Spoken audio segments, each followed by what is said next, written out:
My artist students, good morning. I am Pramod Kumar, Faculty of English in Shastri Senior Secondary School. I teach you on online classes. Yesterday I teach you about active and passive voice. Its topic is complete. Today I start direct and indirect speech. I teach you about direct and indirect speech. प्यारे विद्यार्थियों, कल मैंने active और passive construction आपका समाप्त कर दिया। जितने प्रकार के सेंटेंस उसमें आते हैं वो सभी प्रकार के सेंटेंस मैंने आपको समझाए। आज मैं आपको डायरेक्ट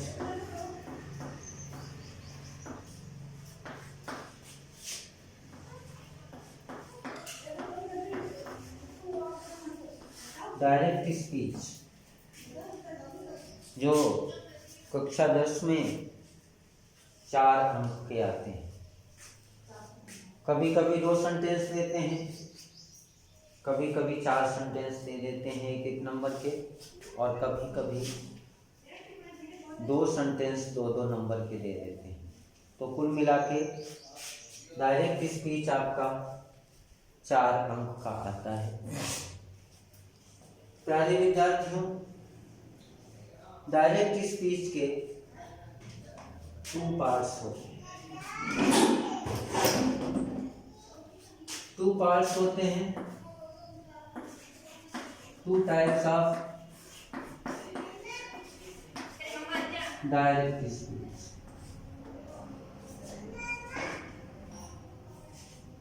टू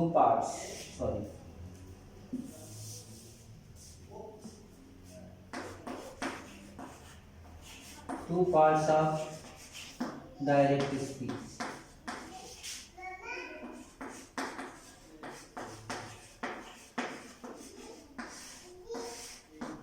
इसमें पहला होता है रिपोर्टिंग वर्ब,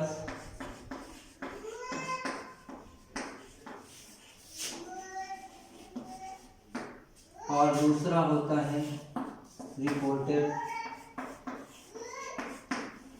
स्पीच। इसको हम हिंदी में बोलते हैं बाहर का भाग, और इसे हम हिंदी में बोलते हैं अंदर का भाग। ये 2 प्रकार के होते हैं, बाहर का भाग और अंदर का भाग। बाहर का भाग जो वाक्य में बाहर की ओर होता है। रिपोर्टेड स्पीच उसे बोलते हैं जो भाग इन्वर्टेड कॉमा के अंदर क्लोज होता है। ये 2 प्रकार के पार्ट्स होते हैं डायरेक्ट स्पीच के। फर्स्ट रिपोर्टिंग वर्ब, दूसरा रिपोर्टेड स्पीच। जैसे वाक्य ये दिया, सीमा said to me I am going to my village।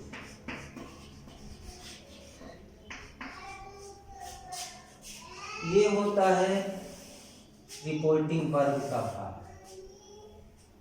I am going to my village ये होता है रिपोर्टेड स्पीच का भाग।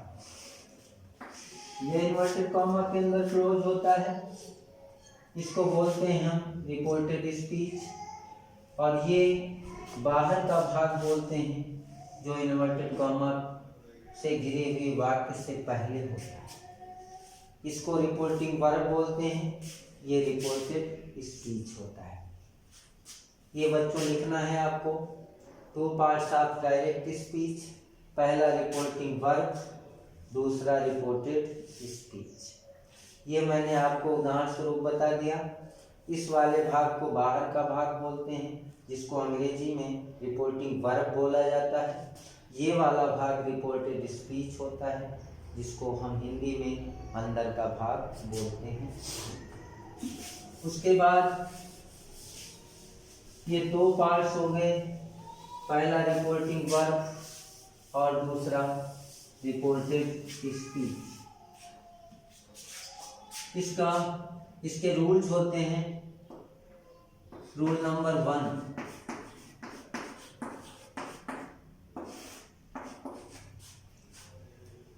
इसमें आपको लिखना है जब रिपोर्टिंग वर्ब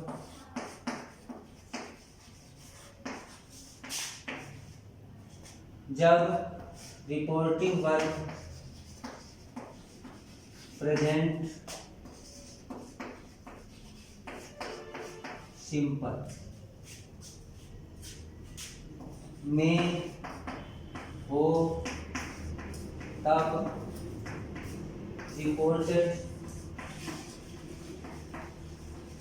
रिपोर्टेड स्पीच के भाग का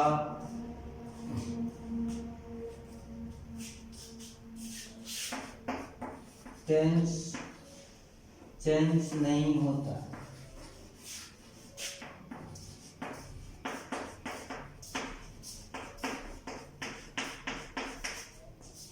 जब रिपोर्टिंग वर्ब प्रेजेंट सिंपल में हो तब रिपोर्टेड स्पीच के भाग का टेंस चेंज नहीं होता।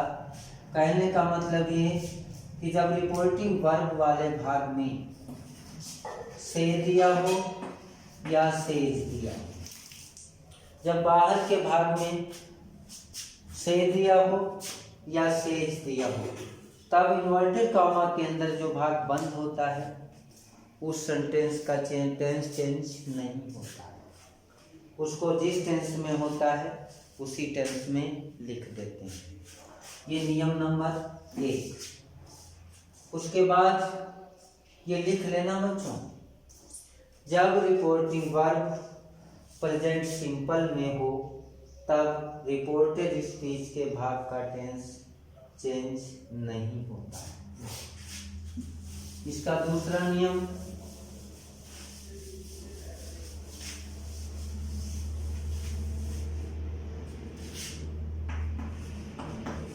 जब से या सेज के आगे टू दिया हो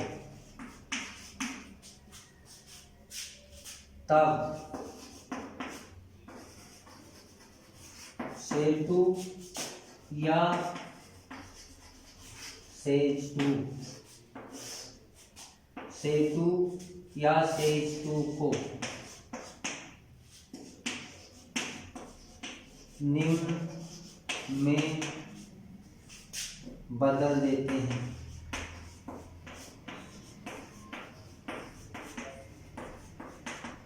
निम्न में बदल देते हैं। अगर से के आगे टू दिया उसको हम टेल में बदलते हैं, और सेज के आगे यदि टू दिया तो उसे हम टेल्स में बदल देते हैं।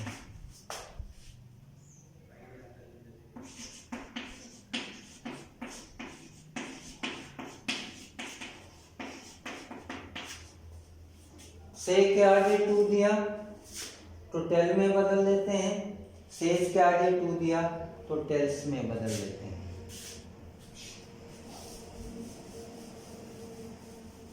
क्या आपको नोट करना है?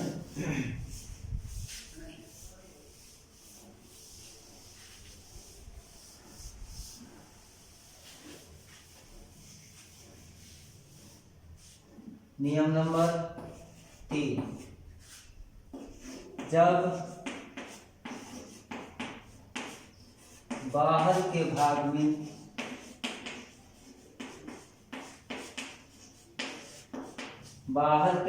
में सेट दिया हो या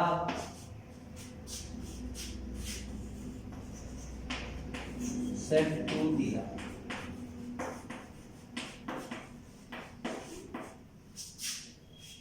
बाहर के भाग में सेट दिया हो या सेट 2 दिया हो और रिपोर्टेड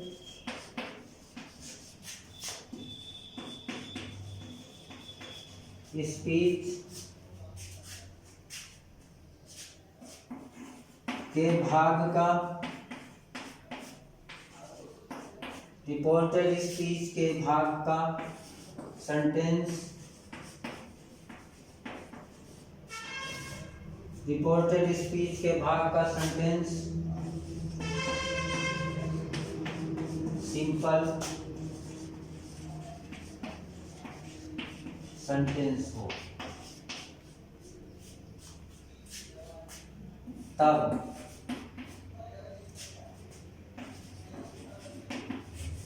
सेट को सेट ही रखते हैं, सेट को सेट ही रखते हैं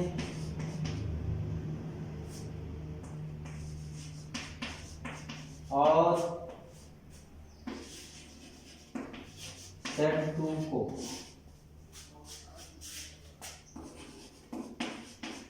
तोड़ में बदल कर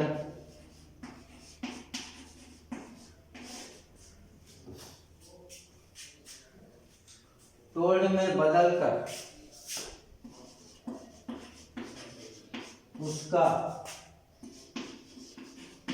टेंस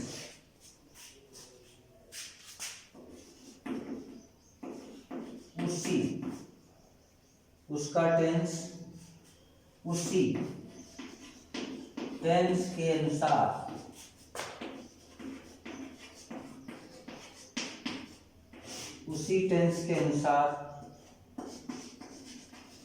पास्ट में बदल देते हैं।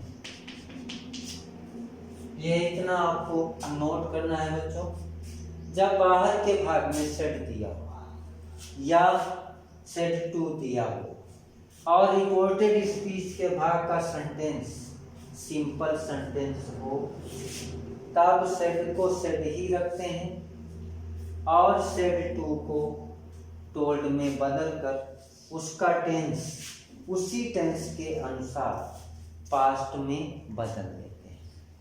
ये आपको नोट डाउन करना, इसको आप लिखेंगे अपनी कॉपी में।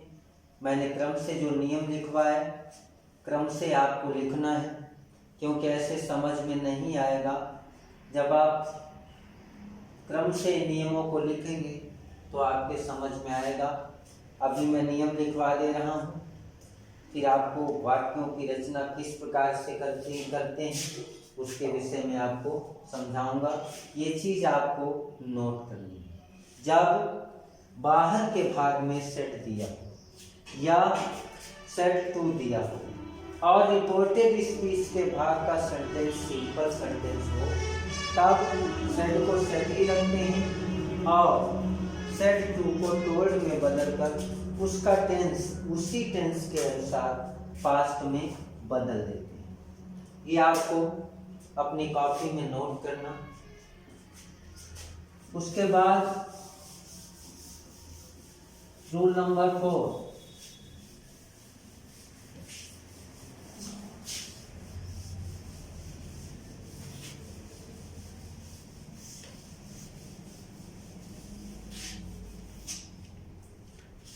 रूल नंबर 4,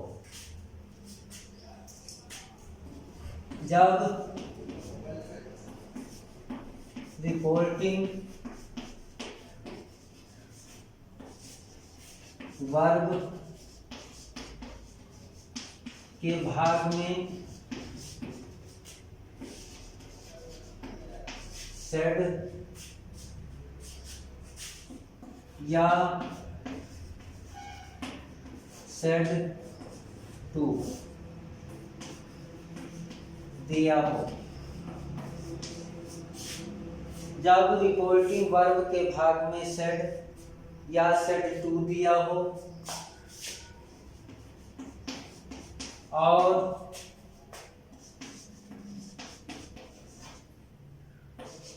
रिपोर्टेड स्पीच के भाग का वाक्य प्रश्नवाचक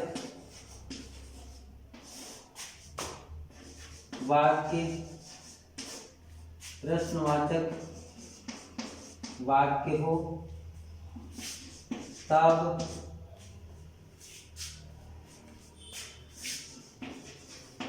सेड या सेड टू को आस्क्ड में बदल देते हैं और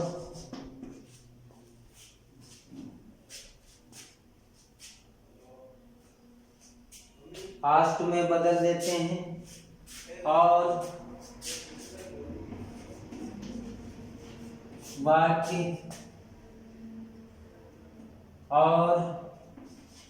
वाक्य में टेंस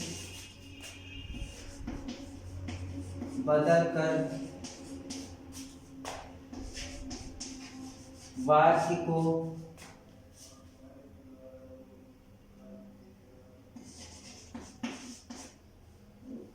वाक्य को सिंपल